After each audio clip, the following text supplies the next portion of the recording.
بینەرانی ئازیز و خۆشەویستی تلڤیزیۆنی کۆمەڵا سڵاوتان پێشکەش خۆشحاڵم کە لە ئەڵقەیەکی دیکەی بەرنامەی ژیان و خەباتی یاران بە دیدارتان شاد دەبینەوە و بەیەکەوە لەگەڵ ژیان و خەباتی هاوڕێ و تێکۆشەرێکی دیکە ئاشنا دەبین. میوانی ئەم ئەڵقەی بەرنامەکەمان هاوڕێ ڕەحیمی مەلەشی ناسراو بە ڕەحیم بەنجی، ئەندامی کومیتەی دەرەوەی وڵاتی حیزبی کۆمونیستی ئێران و پێشمەرگەی دێرینی کۆمەڵەیە. بەو هیوایی کە تا کۆتایی هاوڕێمان بن سەرنجتان بۆ بینین و بیستنی ئەموو توێژە ڕادەکێشم.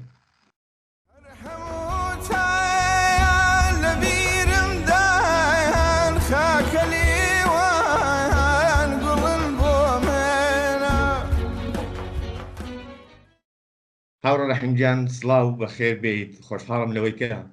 داوەتی ئێمەتان قبوڵ کردووە. زۆر سپاس هاوڕێ کەریمی ئەزیز، منیش ڕێز و سڵاومێ بۆ بەڕێست و هەموو هاوڕێیانی هاوکار لە تلڤیزیۆنی کۆمەڵا و هەروەها سڵاو و ڕێزم هەیە بۆ هەموو بینەرانی تلڤیزیۆنی کۆمەڵا و سپاس بۆەوەی ئەو داوەتەتان پێکەنەوە و ئەو دیدارەتان لەگەڵ من داناوە سپاسانەکەم. کاک ڕەحیم سەرەتایی و توێژەکەمان وا دەست پێ بکەین کە لە پێناسەکەتدا وتمان کاک ڕەحیمی مەلەکی، بەڵام ڕەحیم بەنجیش نازان نازناوتە یا ئەوەی کە چۆنە ئەم ناوەشت هەیە؟ ئایا بەنجی یانی چی؟ من زۆر بیری دەکەمەوە ناوەرۆکی ئەو وشەیە یان مانە مەفهومی ئەو وشەیە نازانم بەڕاستی. ئەگەر لەسەر ئەوەی کە بۆچی ڕەحیم بەنجی تەوزیحێک بۆ دێت پێم خۆش. زۆر سپاس هاوڕێ کەریم، من پێشەکی بڵم هیوادارم بتوانم لەم بەرنامەی بەڕێستاندا ئەو جۆرەی کە هەیە ئەو پرسیارانێک هەیەەوە ئەو شتانەی کە باز دەکرێت جواب دەرەوەی نیازی ئەم بەرنامە جوانتان بێ. پرسیارێکی خۆشت باس کرد کە لەوانەیە لەم ئاخرانشدا بووەتە پرسیارە تا منداڵەکانیش کە لەولا دەبیستنەوە ڕفێقەکان مەسەلەن بە بەنجی بانگم دەکەن، فەیسبووکەکەم بە بەنجیە. ڕاستەکەی سەرەتای ئەوە هەر دەگەڕێتەوە بۆ دەورانێک کە ئەو وەختانی کە من لەدایک بووم یا ئەو وەختانی کە بەهۆی ئەوەی کە خانەوادەم سەوادیان نەبوو، معمولەن چۆخا بنویسایەکە بوون کە دەبوونە نوێنەر و دەچوون سجیلیان بۆ کەسەکان لە ڕابطەی دۆستایەتیوانەدا وەردەگرێت. نێوی ئێمە تقریبەن بڵێن فامیلی ئێمە بە دوای هینی باوکمدا ئەسەن ئێمە سێ برا و خوشکێک بووین، ئەسەن تقریبەنیش وەک یەک نەبوو. وەختێک دەستمان کرد بە مەرەسە ئەوە بەرچاو کەوتەوە، مەسەن براکەی کە لە خۆم چکۆلەترە بەنجی بوو، ئەمن دوو نقطەی بۆ دانرا بوو کە عملەن دەبووە یەنجی باتەوە جۆ بەوانە ئێتە ئەوە احتیاجی بە ئیدارەی ئامار پەیدا نەکرد، هەر لە مەرەسەوە نقطەکەیان کرد بە بێ وەک براکانمیان لێکرد، بەڵام لە ئەسڵدا یەنجیەکە زۆرتر دەیخێندەوە بە دەلیلیەوە کە باوکم نێوی ڕەحمانی مەلەکیە پەسوەندی یەنجیکەند کە ئەو شوێنەیەکە لی لەدایک بوو بە شۆرەتەکەیەوە بوو، ڕەحمانی مەلەکی یەنجیکەند. داو کەندەکەیان لێوەرگرت ئەو یەنجیەی پێوە بوو، ئەو یەنجیە بوو بە نازناوی من لە مەرەسە و بانکردن و هەمووانم هەتا مەقتەیە کە هاتمە دەرێ، بەڵام لە ئەسڵدا بەپێی پێناسەی باوکم شۆرەتی مەلەکێکە دروسترە.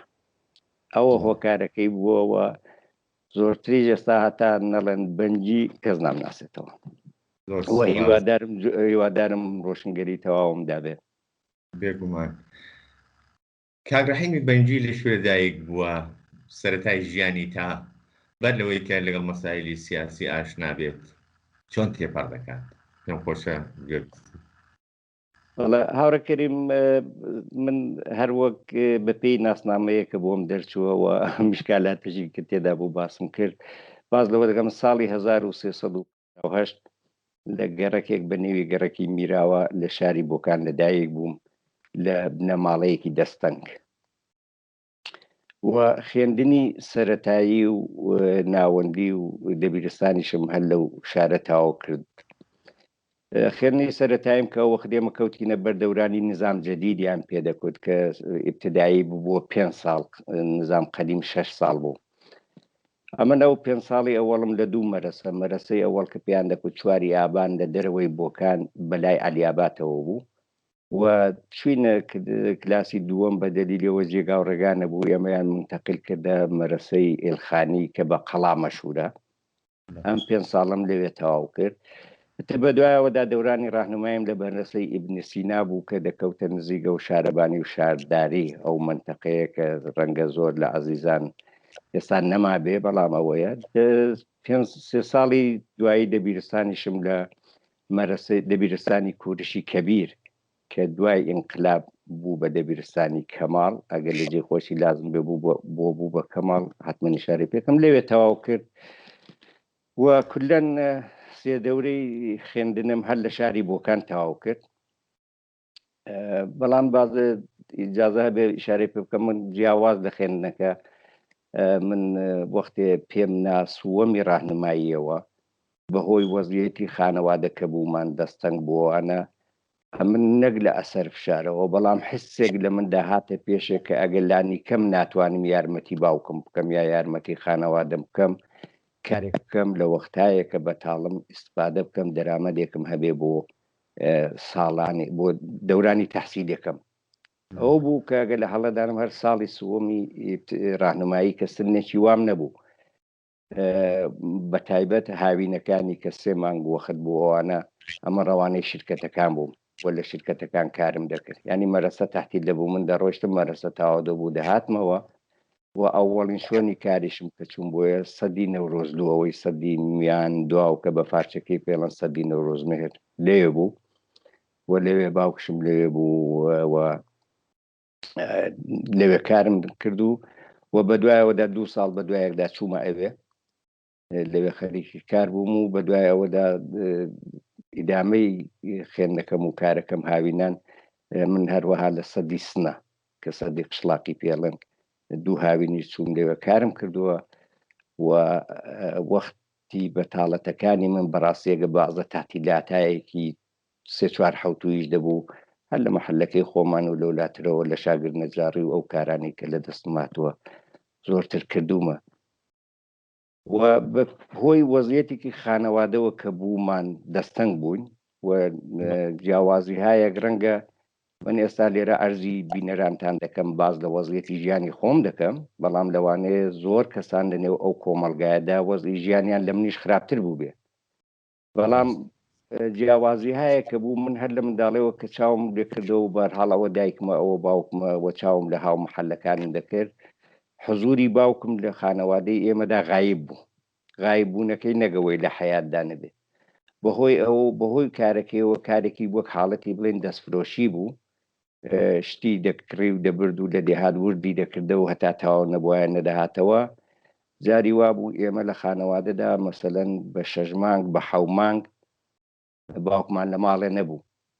و هەر دایکمان بوو کە دایکم زەحمەتێکی زۆری بەسەر شانەوە بوو، ئەو وەخت تا ماوەیەک 4 منداڵ بوون دوای بووین بە 3 منداڵ و بە دوای ئەوەدایتە شرایەتێک بۆ باوکم هەڵکەوت کە هەر دەگەڕێتەوە ئەو دەورانی ڕاهنمایی کە ئەرزم کردی ساڵێت 2 ساڵ پێشتری کە ئیتر شرایەتێکی بۆ هەڵکەوت باوکم لەوەی کە هەستەوە بە حاڵەتی دەستفرۆشی لە دێهاتوانە بگەڕە و شتەکانی نەغەتکاتەوە بێتەوە لە کاناڵی دۆستێکەوە لەو سەدی نەورۆزلووی بۆکان کاری پەیدا کردو و هەر لێ ماوە و تا و سەدە تاوە بوو دوای سەدی کوردشی کەبیر و دوای سەدی سنە پێ بەپێ ئەوانە ئەمە کورتەیەک لە ژیانی من بوو ئەو کاتانی کە یارمەتی دەری بژیوی ژیانی خانەوادە بووی بە شێوەی فەسلی، ینی هاوکات لەگەڵەوەی کە فەسلی خوێندن و مەدرسە دەچووی لە قوتابخانە دەرست دەخوێن تەبیاتەنەوە لە کاتی تاتیلاتیدا دەچووی کار دەکرد ئەگەریش هەڵە نەبم وایە؟ بەڵێ دروستە، چون من بۆم نەدەکرایانی شوێنی کارەکە ئەو وەختوا بوو کە بۆ خۆتان دەزانم مەرەسە تۆ دەبێت بەردەوام لەسەر کارەکە بی لێ بوو، بەڵام ئەو تەحتیلاتەی هاوینی کە پێ دەڵێن 3 مانگ تەحتیل بوو مەسەلەن محەسلەکان یا هاوسن و ساڵەکانی من بوو یانیانیان بوو لە شارەکەدا دەیانگوزیان خۆش و دەورانی منداڵی و نەوجەوانی و جوانی خۆیان تێپەڕ دەکرد، ئەمە 3 ساڵەکە 3 مانگەکە خەریکی کار بووم، ینی لەگەڵ ئەوە مەرەسە تەحتیل دەبوو من وەک کاریگەری فەسلی بڵێ وەک کاریگەری فەسلی لە شرکەتەکان کارم کردەوە تەجروبەی کارمەیە. تا بەر لە ئەوەی کە ڕاپەڕین دەست پێ بکات ساڵی 57 تەمەنی تۆ اقتزای ئەوەی دەکرد کە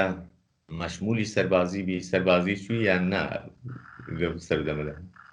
نا من سەربازی نەچوون بە دەلیلیەوە ئاخرین ساڵی تەواوبوونی تەحسیلیم ئەو وەخت زمانی شاوا بوو ئەو کەسانەی کە سنی مووقعی سەربازیان دەهات ئەگەر تاهودێکیان بدایە کە ئیدامە بە خوێندن دەدەن ئێتر نیان دەبردن بە زۆر بۆ سەربازی ڕێیان ئاوەڵە بوو مەسەرن کە دیپلۆمیان وەردەگرت پسنە ڕەشتەهای بادی ئەوانەوە کە ئەمەلەن منیش بە پێی ئەو قانونە شاملی ئەوە دەبووم بەڵامەتە بە دەلیلەوە ساڵی ئاخری تەحسیلی ساڵی 56 خۆمان بوو وێتە لە پاییزی 57ەوە کە من 56 تاوا بووم لە تەحسیلەکەی تێ ئەو بوو کە لە پاییزی 57دا ئینقلاب دەستی پێکردوێتەوە وەزەکە شێوا و ئەمەلەن ئەوەیەکێ لە هۆکارەکان بوو کە من ئەگەر یادم بێت ئەو کەسانەی کە دەرسیان تاوا دەکرد بە جێگای سەربازی هەرو جۆری کە بەڕستان باسان کرد گوایە تاهودێکیان لێدەساندن بۆ ئیدامە تەحسیل سەربازەکەیان بە ناوی سەرباز مەعەلیم دایاننادن بۆ دێهاتە دووردەستەکان و وەک مەعەلیم دەرسیان پێدەکوتنەوە شرایطی ئەوانە چۆن بوون ئەوانە دەبوو دوای ئێستا ئەو مدەتی سەرباز مەعەلیمیە بگەڕێنەوە و دەچوون جەزبی ئامۆزش پەروەرش دەبوون یا دەیانتوانی دواتر کۆتایی بە خوێندن و هەوڵی دیکە بدەن بەڵێ من ڕاستەکەیەوە نیە وە خۆم تووشی ئەو مەرحەلە نەبووم من بەهۆیەوە کە دەمیست ئیدامەی بدەم و بە تقریبەن وەختی ئەگە ئیشارە بکەین لە مهری 57دا بوو کە ئەوەڵین تەزاهورات لە بۆکان دەستی پێکرد تقریبەن سەرەتای دەستپێکردنەوەی مەرەسە بوو و من هاوینەکەی تەواو ببووم لە دەبیرستان یعنی هێشتا پێم نەهێنا بۆ سەر ئەو قۆناغی کە ئەگەر ئینقلاب نەکرایە منیش دەچوومەوە بەشە بەڵام وەک تەجروبە ئەمن ئەو وەخت کە ساڵی 56 لە سنە کارم دەکرد بەهۆی ئەوە لەوێ لە خابگاکان دەماینەوە دەیەکی نزیکی لێبوو تیرگەرانیان پێدەکرد من لەوێ هەر بەبوون بە خاتی ئەوەی کە دەچون هێندێ پێداویستی خواردنوشتەمان لەوێ دەکڕی وەک ماست و شیرۆوانە لەگەڵ بەڕێزێک ئاشنا بووم کە وەختێ دی بۆ یەک قسە دەکەینوانە لە هەجەی مەهاباتی بوو دوایی ئەحواڵ پرسیوانەمان کرد ئەو خەڵکی مەهابات بوو بەڵام هەر ئەو شرایطی کە وەک بەڕێزش باست کرد وەک سەرباز مەعەلیم هاتبوو لەوێ دەرسی دەدا و دوای ئەوە کە ئەو دەورەیان تاوا بوو دەگەڕانەوە بۆ ناوچەکە و ئیتە سەربازیان لە کۆڵ دەبەوە ئەو سەردەمێک کە تۆ دێ کۆتاییەکانی خوێندن و دیپلۆم وەردەگری سەرتاکانی دەستپێکی ناڕزایەتەکان لە دژی ڕژیمی شا حاڵ و هەوای ئەو سەردەمە چۆن بووە بەشداری تۆ لەو مەقتەعەدا لە ڕاپەڕین و لە ناڕزایەتەکاندا چۆن هاوڕێکەری مەگە ئیجازەم دەی بۆ جوابی پرسیارەکە من دەبێت تۆزێک بگەڕێمە و بەشێک نیە و ژیانەکەم تا دەگەمە ئەو مەقتەعە ئەمن هەر لە وەختایەکەوە کە هەر وەک باسم کرد لە ساڵی سووەمی ڕاهنمای و ئەوانەوە واردی ئەم تێکەڵاو بازاڕی کار و لە محیتی لاوێتی هاتمە دەرێ بەرخوردم زۆرتر لەگەڵ محیتی کار و گەورەتر و چوومەنێ و ئیشتماعەوە مەجموعەن نازان بڵم نەوعێ عەجوودی نەوعێ کونجکاوی پرسیار هەیە کە جاری وا بوو ئێحساسم دەکرد لە ڕۆژدا وەک باران بەسەرمدا دەگەر دەبارێ بە دوای جوابدا بوو هەرو نابەرابەریە هەرەوەی کە وەزعی ژیانی خۆم بۆ جامعەوایە بێ هەتاگە کەسێکم دەدی نسبەت بە کەسێک کە بێ احترامی دەکرد من بەلامەوە زۆر قرس بوو بۆم دەبۆ فکرێکی گەورە و هەر ئەوانە وای کرد کە ئەو کونجکاوێ لە مندا بە نسبەت زۆر مەسایلی عەقیدەتیشەوە من بەر لەوەی بگەمە ئەو مەقتەعە بەڕاستی خۆم بەو قەناعەتە گەیشتم و لێی دوور کەوتمەوە باوەڕم پێی نەما کە هاتینە دەورانی دەبیرستانەوەوانەوە بەشێکیشەوە لە دەورانی ڕاهنماییدا بوو کە ئێحساسی جەوێکی پۆلیسی لە مەرەسە دەکرا وەک کۆنتترۆلێکە حەز دەکرا بەڵام نەتدەوێرا هیچ بڵێ کە ئەو وەخت دەگە لەبیرت بێ مەسلەی ساواک هەبوو مەسەلەن ئێمە ڕئیسی مەدرسەی ڕاهنماییەکەمان ساواچی بوو ینی بۆمان معلوم بوو هاتینە دەبیرستانەوە بە دەلیلەوە هەروەک باشت کرد جۆ و فەزاکە نزیک دەبەوە ینی ئەو شتەی کە خەریک بوو لە ئێراندا دەبێ ڕوو بدا لە بنەوە قوڵتی دەدا مەسەن ئەو دەورانی کە من لە دەبیرستان بووم فەزای پۆلیسیەکە گەورەتر بوو زۆرتر بوو مەسەلەن بازەن بوو ڕفێقمان بوو بە حاڵەتێکی ترسەوە مەسا ئەو شعاری مەرگ بەرشای بەجۆی مندا دەخێن یا بازە کۆنتترۆلهایەک شەدی دەبوو ئەو وەخت لە دیوهایەکی تایبەت کە ببورن ناوەکەی نەڵم لەوێ کە دەچوین لەو شۆنانەی کە زۆرتر کەم بەرچاو بوو ئەو شعارانە دەنووسرا من هەروەک ئەرزم کردی مەزموعەیە زۆر پرسیار کە ڕەنگە بەدەیان بەرنامەی بیوێگە بەسەری دابچینەوە بەڵام هەرەوەی کە مەبەستی من زیاتر ئەوەیەکە ئەو کەسانی لە تەمەنی تۆدا لە سن و ساڵی تۆدا کە نەوجەوانێکن تازە بە تەمەن دەگەن و جە و فەزاش لە حاڵی تەحەولدایە سەردەمای ڕاپەڕینە ئەو نەسلەی ئێوە ئەو هەم سن و ساڵانی ئێوە مەخصوصەن لە مەدرسەکان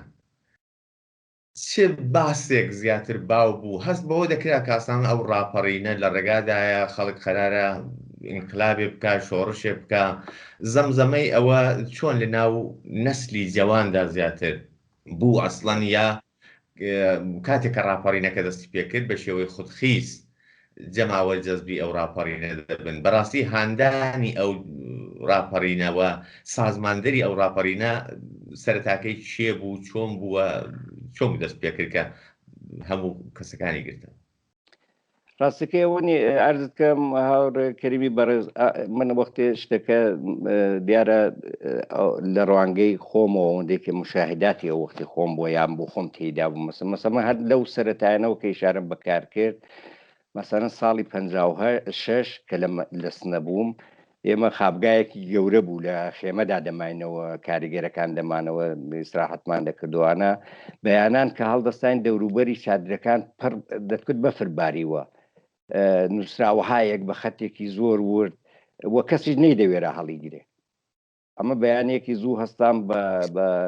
ترسەوە یەکدانم بە هزار هندین کرد و بردم لە بن سرم دامنا و شوێگە چوومەوە خێنمەوە دیم باز دەکرێکار و زەحمەکێش و ئاڵ و گۆڕی و ئەو دەرد و ڕنجووە بەشێک زۆر لەو پرسیارانەی کە من لە مێشکمدا بوو لەو نووسراوانەدا بوو و بۆ ئەوەی کە ناوی ئەو نووسراوانەشین بێ واقعەتەیە نێوی ئەو سازمانی کە ئەوەی دێنا لەوێ ئاوبڵاوی دەکردەوە شەفەقی سوور بوو و جریاناتی پێشکەوت و خواز جریاناتی چەپ و کۆمونیست ئەو وەخت بە دەلیلەوە لە نێو کۆمەلگادا ڕەنگە وەک ئەو مەرحەلەی کە دوای قیام نەناسران بەڵام کارێک کە ارتباتیان دەگرت لە ارتباتەکانیاندا جیاواز بوون مەسەلە نیەکی وەک مەسە هەمیشە کەسانی وا پێم خۆش بوو لێی نزیکمەوە ئەو جۆ فەزای ڕاستەکەیمە وەختە دیتم زەمزەمەی ئەوەی کە شا خراپە ئەو نظامە خراپە بەشێکشی هەڵدەگەڕاوە بۆی کە لە خودی بنەماڵی ئێمەشدا بە ترس و لەرز جارجار شتایەک مەسەلەن لە باوکمیان لە دایکم دەبیست کە نسبەت بەو نظامە زۆری نەبوون و من لە بیرمە تقریبان وەختێ لە بۆکان ئەووەڵین تەزاهورات کە دەستی پێکرد کە بازشت لە تاریخدا دەمێنێتەوە و لە مێشکدا دەمێنێتەوە هیەوەیە کە بازە جاریشێ تاریخ و ڕۆژی شتێک لە بیر دەچێتەوە ئەوە بەتین لە مێژوودا هەشتی مهری 57 یەک دەفعیت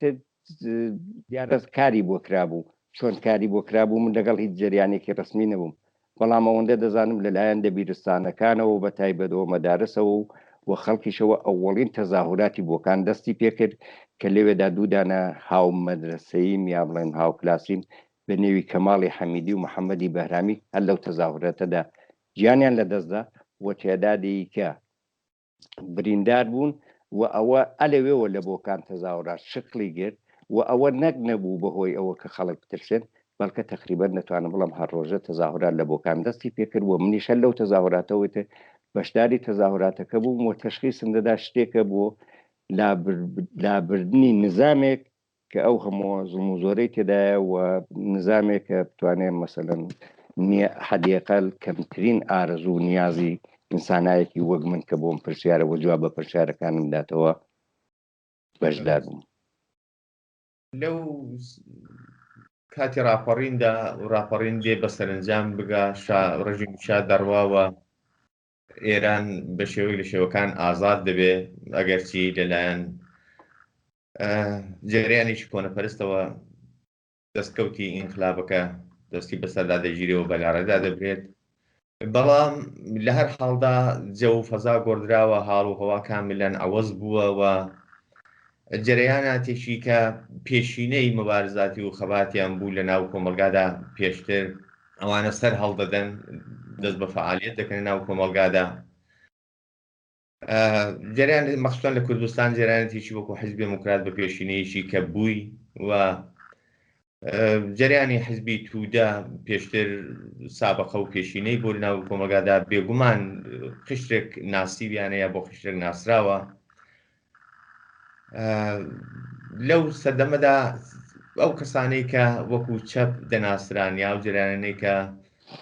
وەک چەپ دەناسران دەور و نەخشیان چۆن بوو و ئەمسالی کاگڕەحیم لەگەڵ ئەو ڕەوتانە چۆن ئاشنا دەبوو و چۆن ئەو خەت و خطوتانە لە یەک جیاواز دەکران، کاگڕەحیم چۆن لەگەڵ خەت سیاسی خۆی ئاشنا بوو. هاوڕە کەریم ئەوزایی کە تۆ باس کرد واقعێتی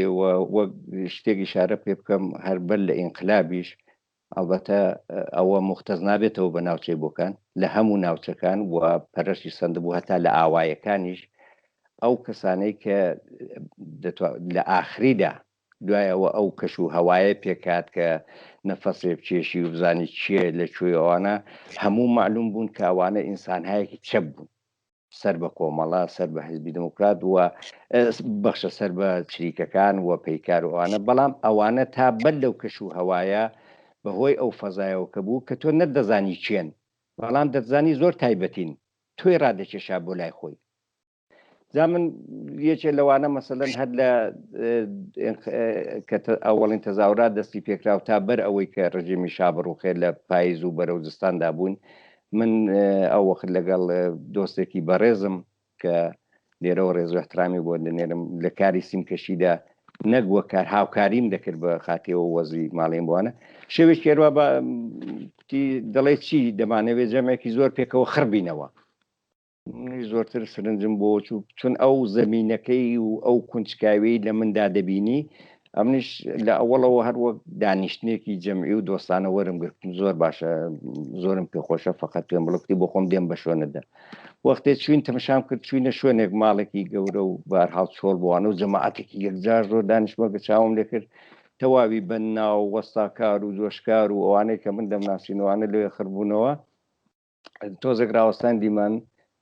یادی بەخێر لەگە ڕێز و احترامم بووی دکتۆر هاوڕێ زیندەیە دکتۆر جەفەر هاتە ژوورێ وە لەوێ لەو کۆڕەدا دانیشت و دەستی کرد بە بەحسکردن و ئەم بەحسی سیاسی و تەبقەی کاریگەر و زوڵم و زۆر و ئەوانەمە زۆرم بۆ جار بوو ئەوڵین جار بوو ئاوا دەچوم بڕێکی شینم هەبوو دڵهورم هەبوو ئەمە چێ دوایی کە هاتی نەدەرێ لەگەڵ ئەوە ڕفێقەم باسم کردوانە کوتی ئەوەیە بۆ پێت ناخۆش بوو کارێک خراپم کردوتم نایتفاقن من پێم خۆشە بەشدار بم لەوێەوە ئیتمە زۆرتر هەم بۆ شخصیەتەکان هەم بە دوای ئەوەدا ئەم شخصیەتیانە لەگەڵ کام جریانن بوو بە پرسیاری من وە لە چۆدا ئەوان خۆ دەدینەوە من دەبێت لەوێدا بم ئەو بوو کە لە بۆکانی وەک باقی شارەکانە وەخت جەمعیەتە بوو جەمعیەتی دفاق ئاس حقوقی زەحمەت کشانی کوردستانی ئێران سازمانی فریکەکان بوون پەیکار بوون ڕای کاریگەر بوون من لە نێو هەمووانەداوە باش ناختێککە لەو ڕەهبەرانەی کە پێشتر دەمناسین وەدی بوو من وە پێم خۆش بوو حتا وەک پێخۆن بوونیش بێت لە جەوی ئەواندا بم هەموو لە جەمعیەتدا بوون ئەتەوە بوو من ڕوون کردە جەمعیەت و لەوێ نامنووسیم کرد و ئەمەلەن فعالیتم لەگەڵ جەمعیەت دەست پێ کرد بەڵام ئەو وەخت جەمعیەتەکان دیارە ئەو شکڵە لە سازماندەهی کە دوایی دەستی پێکرد و ئەوانە نەبوو ئەمەنێتر لە بە دوای ئەوە کە ببوورە ئەوە ئینکەم کرد تەزاهورات دەستی پێکرد تەزاهورات و ڕووخانی ڕژیم بوو بەشێک لە ژیانی من ینی گەورەترین کاری من ئەوە بوو و هەمزەمان لەگەڵەوە کە شار و خاو شان نەما و مبارزە هەر ئیدامی بوو ئێتە من پسرانەوەم نەبوو چوومە نێو جەمعیەتەوە. کاک ڕاحیمجان دیارە وەختێک باسی مووقعیەتی هێزگرتن یا پەرسەندن یان جۆرێک جێکەوتنی هێزە سێپەکانی ناو کۆمەلگادا دەکەین مەبەستمان ئەوەیە کە هەندێک ئەمەل کرد هەندێک هۆکاری تایبەتی دەبنەهۆی ئەوەی کە نیرو جەزب دەکەن لەناو خەڵکدا جێپێ و وەزن پەیدا دەکەن یا جێپێی خۆیان دەکەنەوە. کۆمەڵە هێزە چەپەکانیش ئەو کات من پێشتر باسی ئەوم کرد کە هەمویان شرایطێکی یەکسان موقعیتی یەکسانیان بۆ خۆڵقاوە، بەڵام ئەوەی کە بۆ بەشێک لە هێزە چەپەکان نیانتوانی لەو کاتەدا ئەو جۆری کە لازمە جێپێی خۆیان بکەنەوە بن بەهێز لەناو کۆمەلگادا، بەڵام کۆمەڵە دەبێت. دلیلەکەی ئەوە بوو من ئیشارەم پێکرد کە بەشێکی چەند قۆناغێکی تایبەت بوو کە کۆمەڵە لەو قۆناغانەدا مۆرچی خۆی لە مێژوو دەدات، لە ڕەوتی ڕووداوەکان دەدا. ئەویش ئەو بەسەلەی هەیئەتی نمایندەگی خەڵکی کوردە کە بەشداری تێدا دەکات. دواتر دوای شەڕی سێمانگە بڕیاری مەقاومەتێکە کە سازمانی دەداوە لێبڕاوانە بڕیاری مەقاومەت دەدا لە بەرابەر هێرشەکانی ڕژیمدا، و دواتریش کۆچی مەریوان و چەندین ڕووداوی دیکە هەیەکە دەکرێت لە درێژەی باسکانماندا بچینە سەریان وە هۆکار ئیشارەیان پێ بکەین. ئەمانە لە ڕوانگەی منەوە ئەڵبەتە بۆ تەکمیلی باسەکەی پێشووی تۆ قۆناغێکن کە هێزی چە بۆ بەتایبەت کۆمەڵە دایان خۆزێتەوە و کەڵکیان لێ وەردەگرێت بۆ ئەوەی کە خەڵک لە بینی هێزە چەپەکاندا ئەو تەفکیک و جیاوازیانە ببینێت، و ئەوەیە کە کۆمەڵە لە ناویاندا دەبێت بە هێزیی سەرەکی. ئەگەر بۆ تێ هەڵشێش بۆ تەکمیلی ئەوە باسەکە دێژێ. زۆر سپاس هاوڕە کەریمی بەرز. دیارە ئەو مێژووە کە ئینسان باسی بکە منزورم وی ڕەنگە لە توانایی بەرنامەیە لە توانایەوە تختان منی تەلاشی خۆمەکەم ئەوەندەی کە لە توانا و بەرنامەکەوی شێبازەکەم بۆ جوابدانەوە بۆ پرسیارە من هێشتا لە باسەکانمدا مەرحەلەیەکە دەمەوێت کورد ئیشارەی پێ بکەمەوانە کە ڕەتی دەداتەوە بە یەکە من هێشتا ئەوەخت لە بەشی جەمیەتەکاندا بووم. لە جەمیەتەکاندا کە وەخت لە شارەکان تاوە بوو هەر ئەو وەخت جەمیەتەکان تەشخیصی ئەوەی کە ئەو ڕفقای زۆرتر کۆمەڵە بوون و بەیەکە و فعالیەتیان کردبوو یەکتریان دەناسی و دیارە خەریکی سازمان دەهان و پلە بە پلە بە پێی تەشخیصێکە لە جامعە هەیانە بۆ ئاینی خۆیان بێ ئەوە بوو کە ئەو وەختەر جەمعیەت بوو. ئێتە بە دوای مردادی 58دا کە بۆکان نزیێکی لەو شارانە بوو کە گیراوە دەوڵەت هێرشی کردوانە، ئەتە ئەو وەخت نەکرد جەمعیەت هەموو سازمانەکان کە ئەو جۆرەی کە بۆ خۆش ئیشارەت پێکرد واقعیەتی لە کوردستان یەک شرایەتی وەک یەکیان نەبوو بێ جیاوازی. بەڵام ئەو مەرحەلەیە کە ماوەیەکی زۆری نەبوو چەند مانگێ بوو شاری بۆکان گیراوە و جەمعیەتەکان چوونە دەرێ نەکردبن تعدادێکی زۆر لە فعالینی جەمعیەت ئەو وەخت لە نێو شارماینەوە و شکلێک لە سازماندەهی وانە بوو خۆمان هەر بەپێ ئەو شناختی کە لە ڕفێکەکان بوومان لە کەسانی جەمعیەت بوومان ئێمە هەر خۆمان ڕاگرت بوو و بازێکشمان مەسەلەن بۆ خۆم ئەو چەند مانگە ژیانەکەم لە بۆکان ژیانێکی هەمیشە لە حاڵەتی جەست و گوریزدا بوو. مەسەن بەهۆی موقعیەتی ماڵەمان کە تێیدا بوو لە بۆکان هەمیشە مەسەلەن حاڵەتێکی گوش بەزەن کە بوو بۆی ئیمکانم بوو لە پەنجەری پشتەوە هەڵم بڕۆم بۆ ئاوایی میراوە و زۆربەی کاتەکانیشم لەوێ خەوتوم. و لەو فاصلەدا ئێمە جارێک لەگەڵ هاوڕەیەکی عەزیزم تەسمیمان گرت کە ئیتر ئێمە ناتوانین ناوە بکەین دەبێت ملحەق بینەوە بۆ ڕفێقانە لە هەرچوو هەم بیاندینینەوە. ئێمە وەڕێکەوتین بێت تەجروبە لە بۆکانەوە بەرەو خوراسانە و سەدرابات و علماباتەوە و ناوە زۆر گەڕین لەوێ تووشی جریاناتی کە بوون کە هیچیانەوە نەبوو کە ئێمە بە دوایدا دەگەڕین بەهەرحاڵ گەڕینەوە. ئەو مەختەیە بوو کە ئەوە بە دوای ئەوەدا کە دەوری دووەم هێرش کراوە سەر بۆکان و تقریبا لە ئەواخری ئابان و ئەوانە یەکی حەوت بەر لەوەی کە ئیشارە بۆ بکەین پێم خۆشە چون لەو سەردەمەدا تا بەر لە هێرشی دووەمی ڕەژیم کۆمەڵە لە ناو شارەکاندا و لە کولی منتیقەدا خەریکی بێسلا تەدارشی هێزی پێشمەرگەیە هێزی پێشمەرگە تیار دەکات پێشمەرگە وەردەگرێت پێشمەرگە ئامۆژش دەدا جەزبی نیرو دەکات لە ڕێگەیەوە. کاک ڕەحیم تا ئەو کاتە تا ئەو مەقتەعە تەنیا لایەنگرە هەڵسوڕاوێکی نزیکی کۆمەڵەیە یا ئەوەی کە هەر زۆر زوو جەزبی هێزی پێشمەرگی کۆمەڵە دەبێت وەکو پێشمەرگە دەچێتە ناو کۆمەڵە. هاوڕە کەریم ئەو مەقتایی کە باسم کرد دەورانی جەمیەت هەڵدەگەڕێتەوە من زۆر وەختی بەرنامەکەی پێوە ناگرم ئەو حاڵەتە لە سازماندەهی و شکڵدان و ئەوانە شمولی هەمووی نەدەکرد هەرەوەی کە زۆر کەسە بوون وەک من هەر بە جەمعیەتەوە خۆیان تعریف دەکرد لەگەڵ جەمعیەت بوون و هاتوچۆیان دەکرد و فعالیەتەکانی شەرەوە بوو چون بۆ مقڕەکە بوو و ئەو شتانێک کە لەوێت دەبیستراوانە لە ناوە مەسەن تەقریبان دەکرد ئەوەی کە وەک کۆمەڵە شکلی گرتەوە جا ڕەنگە لەوانەیە تایبەتمەندیەک لێرەدا بێ کە ئەوەیە کە بۆکان یەکێ لەو شارانە بوو کە ماوەیەکی زۆرتر بە دەست پێشمرگە و بووە شارەکانی کە هەموو لە دەست پێشمرگا سانرا بوونەوە لە بەرەو پاییزی 58دا بوو کە شاری بۆکان دوای ئەو هێرشە کورتەکەی مردات کە کەوتەوە دەست پێشمەرگە و یەک دوو ڕۆژ شەڕکرا لە بۆکاندا و ئێتە بۆکان تەسخیر کراوە بەغیر دەست پایەگایەکە لە ناڵشکێنە بوو ئێتە کۆمەڵە لەوێ مقڕیدانە هەر ئەو ڕۆژێک کە مقڕیدانامە لە مقڕی کۆمەڵە بوو لەوێت بووم بە پێشمەرگی کۆمەڵە یعنی بە پێی پێناسەیە کە کارتێکی ئفتخاری تشکیلاتی کە وەرم گرتۆ پێ دەڵن کارتی پێشمەرگایەتی کۆمەڵە تاریخی 1950 پێوەیە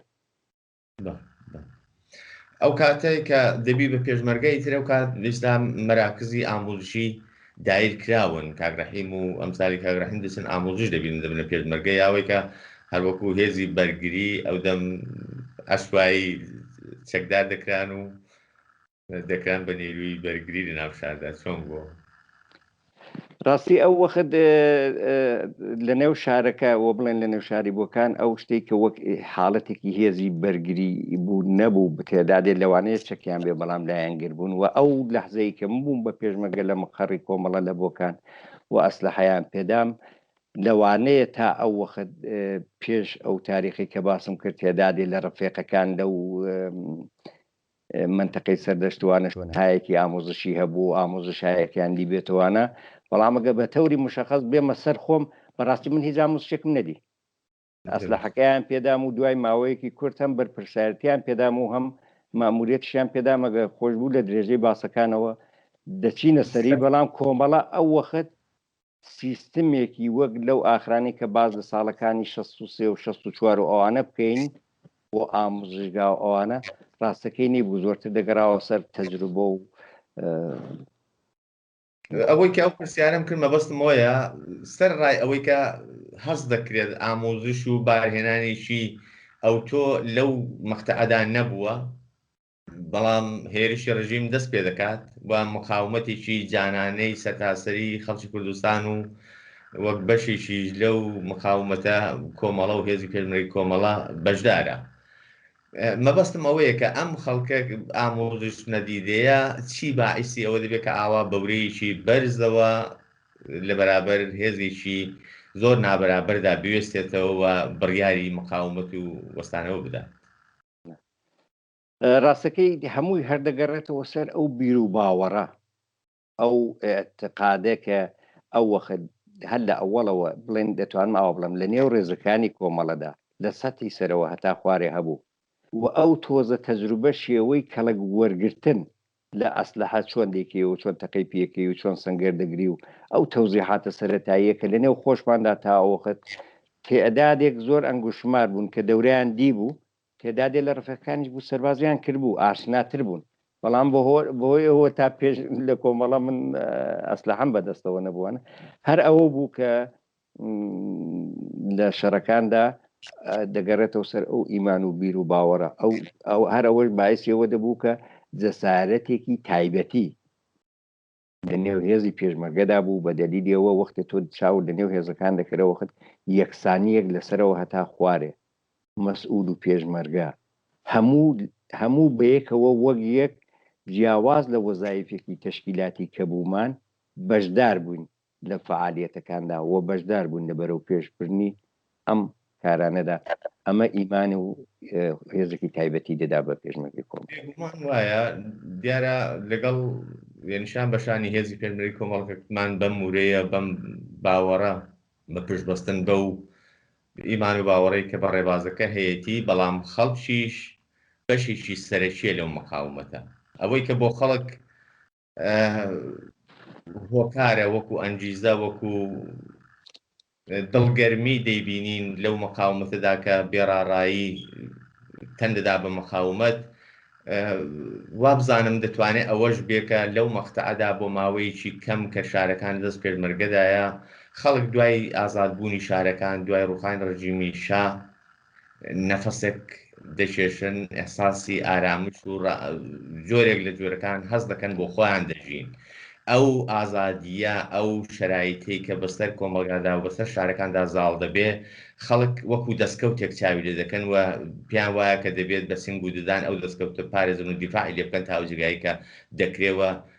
لە دەستی نەدەن. ئەوەش دەتوانێت هۆکارێک بێ بۆی کە چون خەڵک بەشێکی سەرەکیە لەو مقاومەتەی هەروەکو باسمان کردەوە مقاومەتی کە شکڵ دەکرێت دەتوانێتەوە. بەڵێ دقیقاً هاوڕێکەریم ئیشارەت بە شتێکی زۆر جوان کرد کە دیارە لێرە ئێمە باسی دەکەنەوە لە درێژەی باسەکانیدا کات بوو حتمما بە شێوایە کە دەچینەوە سەری وەختی ئێمە لێرە باز هەرە و کۆمەڵەکە باسی دەکەن بۆچی سەری ئاوای لێ هات، بۆچی ئاوا ئیجتیماعی بووەوە. دلیلی ئەو بوو کە ئەم جریانە باوەڕی بە ئەم شتێک کە دەیکوت بوو و عملەن لەنێو ئەو خەڵکەوە کە تەغزیە دەبوو هەر دەچۆ نێو ئەو خەڵکە و لەو خەڵکەشەوە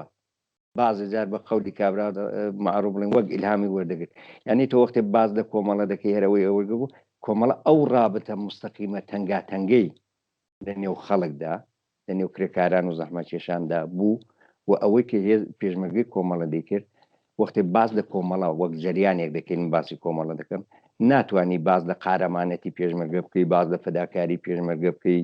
هەموو ئەوانە بەجێ خۆی لە ئیلامەوە هەتا شنە و نەغەدا هەتا تەواوی کوردستان بە قەولی فارسی دەڵە هەر کوی و بەرژەنێکە تۆ سەری پیاکەی پێشمەرگەی کۆمەڵە حماسی لێ خوڵقاندووە. بەڵام تەواوی ئەوانە ئەگە تۆ بی جیایکەوە لە توودەی خەڵک لە کرێکاران و زەحمەتکێشان لە خەڵکی ئاوایەکان حتا لە کەسوکاری پێشمەرگەکان ئەمە ڕەنگە ئەو حاڵەتەی نەگرتایە بۆ واقعیەتێ دەور و نەخشی خەڵک تۆ وەختێ حزوری خەڵک حزوری فعالی خەڵک بە دوای ئەم ئاڵوگۆڕێدا و ئەم کەش و هەوا سیاسیە و ئەو ئازادی کە بووانە دایان پاراز شان بەشانی پێشمەرگە و ئەوە خەڵکی کوردستانیش وە کرێکاران و زەحمەتکێشان و خەڵکی ئاوایەکان و حتا لە نزیکەوە بنەماڵەی پێشمەرگەی کۆمەڵە ئەو ڕفێقانێکە کۆمەڵە بوون بە پشتیوانی ئەوان بوو کە پێشمەرگەی کۆمەڵە ئەو جەسارەت و فەداکاریکە لە خۆی دای هەیبوو بە چەندین قات خەویتر و قابلی ئیجراتر دەبوو و دەستی دەبر بۆ کارهایە کە ئێستاگە لەوانەیە داوای لێبرن دەکەم بۆ بازە نمونەهایەک لە قارەمانەتی ئەو پێشمەرگانە بگیرەوە ڕەنگە زۆرتر ئەسەن بۆ زۆر کەس قابلی باوەڕ نەبێت و ئەوەیە ئەم رابطە تەنگاتەنگە شەرەوە بوو مەسەڵەن تۆ نمونەت باسی مەریوانت کرد کۆچی مەریوان دقیقا نەرەوە تۆگە شارە بکەین زندەیات هاوڕێفوات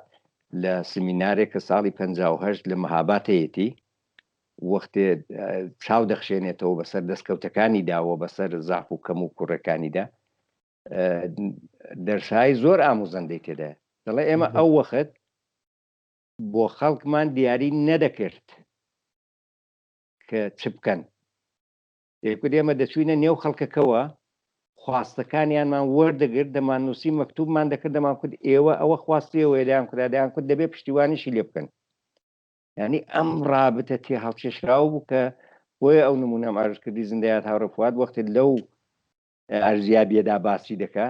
یەک وەگەشێ لە دەلایلی سەرکەوتوانی یەکێتی جووتاریان باسی دەکاوە ئەوە بوو کە ئەو موفەقیەتە و کۆچی تاریخی مەریوانی بەدواوە بوو بۆ خەڵکیش پشتیوانیان لە جریانەکە کرد. ئەمە دەتوانێت یەکێ لە نمونونەکانێ بێت کە کۆمەڵە بۆچی ئاوای لەهات بۆی کە کۆمەڵە ئاوا بیری دەکردەوە. بمبورە من تۆێک لە چون ڕەواڵی بەرنامەکە زیاتر وەک باز دەکات ژیان و خەباتی یارانە و قەرارە لەم بەنامێدا باز لە ژیانی تایبەتی کاک ڕەحیم بکرێت. بەڵام من ئەمدەن پێم خۆش بوو لەو مەقطعدا کەمێک مەکس بکەین و تۆزێک خاترات و ئەو مێژووە جۆرێک بیر بکەینەوە قسەی لێ بکرێت لە ڕوانگەی کاک ڕەحیمێکەوە چون شایدێکی عینی و سەردەمە بووەوە پێمە بوو لازمە تۆزێک لەسەرەوە مەکسی زیاتر بکرێت. وا بزانم ماوەی بەرنامەکەمان بۆ ئەم بەشە دێتە کۆتایی بەو خاترە ئەگەر ئیزنم بدەی سەواسکەمان لێدا ڕادەگرین و درێژەی باسەکە درێژەی مەقاتەی دیکەی ژیان و خەباتی تۆ لە بەشی دووەمی ئەم باسەدا درێژە پێدەین کە لە بەرنامەی سبەینی تلڤیزیۆنی کۆمەڵە بڵاو دەبێتەوە. تا ئێرەی قسە باسەکە ماندوو نەبیت، احتمالە ماندوون کردبێتی و سپاس بۆی کە بەشداری ئەم بەشە لە قسە باسەکەمان بووی. زۆر سپاس هاوڕەکەری من قسەیەکی تایبەتی نیە هەروە بۆ خۆشت باس کرد. هیوادارم تا ئێستا هەم ئێوەی بەڕێز سپاس لە زەحمەتەکانتان و بینەرانمان ماندوو نەکرد بێ و توانی بێتمان بۆ شەهایەکی چکۆلە لەم وەزیەتی کە تێدا بووم ئەرزی بینەرانم کرد بێت و ماندووم نەکرد بێتن ڕێز و احترام هەیە و جارێکش سپاس بۆ زەحمەتان. من قسەیەک نییە و لە خزمەتە. سپاس بۆ بەڕێزیشت. هاوڕە ڕەحیمجان، بەداخەوە ماوەی بەرنامەکە ڕوو لە تەواو بوونە و هەر بۆیە لەسەر ئیزنت درێژەی و توێژەکەمان هەڵدەگرین بۆ بەشی دووهەم لە بەرنامەکانی سبەینەدا.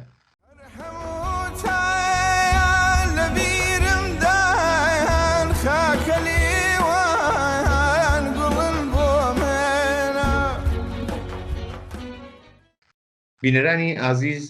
ئەوەی کە بینەر و بیسەری بوون بەشی یەکەمی وتوێژێک بوو سەبارەت بە قۆناغەکانی ژیان و خەباتی هاوڕە ڕەحیمی مەلەکی ناسراو بە ڕەحیم بەنجی. درێژەی ئەم وتوێژەتان لە بەرنامەکانی سبەینەدا پێشکەش دەکرێت کە سپاستان دەکەین بۆ هاوڕێیەتیتان.